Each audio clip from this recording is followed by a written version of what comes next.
Жыве Беларусь! Няўжо у нас у беларусаў такая кароткая памяць?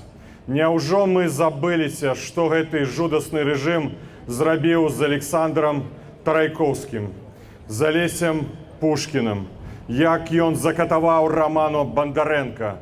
Няўжо у нас такая кароткая памяць, што хтосьці сёння прапаноўвае прызнаць гэтую пачвару, прызнаць гэтага дыктатара, гэтага злачынцу беларускага народу, які катаваў беларускі народ на працягу дзесяцігоддзяў, злачынцу, які здзяйсняе міжнародныя злачынствы.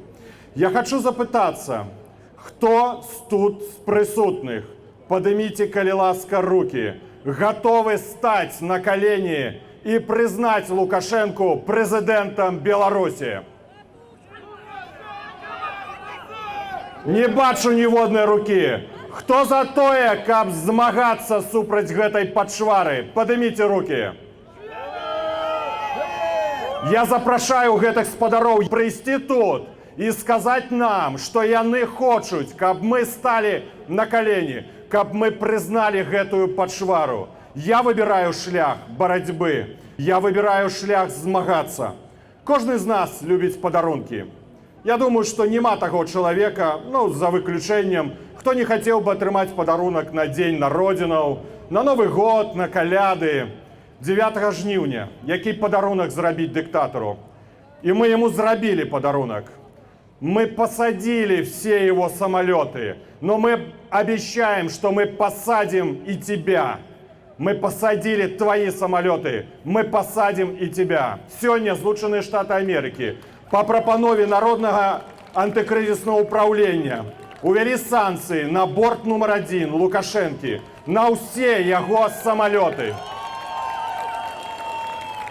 Хтосьці кажа словы стратэгія, хтосьці кажа слова трэба думаць, а я кажу трэба працаваць кожнага дня, змагацца, рабіць тое, што ты можаш зрабіць тут, зараз, сёння, у гэтую хвіліну. І каманда НАУ робіць, бо менавіта мы пісалі абгрунтаванне амерыканцам на ўвядзенне санкцый на ўсе самалёты. Менавіта я браў слова ад таго кіраўніка амерыканскай дэлегацыі, што яны ўвядуць санкцыі на Боінг Лукашенка, і яны стрымалі слова.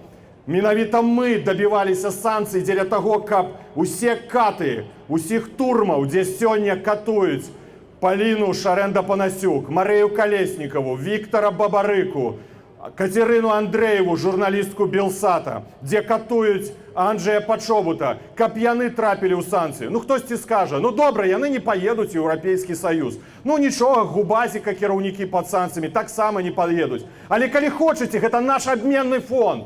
Бо калі хтосьці мне кажа, давайте штосьці прапануем рэжыму. А што ў нас ёсць? Пустыя кішэні? А вось у нас ёсць санкцыі. У нас ёсць самалёт яго пад санкцыямі, у нас ёсць яго кіраўнікі, у нас ёсць гарманізацыя санкцый з Расіі на 60%. І няхай мне не расказваюць пра туалетную паперу, так званыя палітыкі. Туалетнай паперы ім не хапае. Буду все ж таки былым міністрам культуры, не буду працягваць гэты тэзіс. Трэба ствараць тое, што будзе ціснуць на рэжым, што будзе нішчыць гэты рэжым, што будзе ствараць яму праблемы кожнага дня. Вось тады мы пераможам. У мяне не кароткая памяць. Я памятаю, што было 9 жніўня. Я памятаю, што было пасля 9 жніўня. І я ведаю, што дзеецца сёння ў Беларусі. Мы пасадзім гэтую пачвару ў турму. Яна будзе адказваць за злачынствы супраць беларусаў. Жыве Беларусь!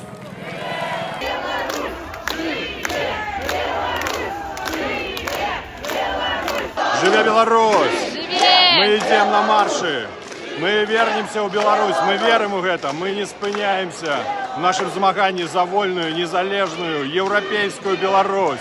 Прывітанне усім нашим сябрам у Беларусі. Трымаемся разом, мы пераможем!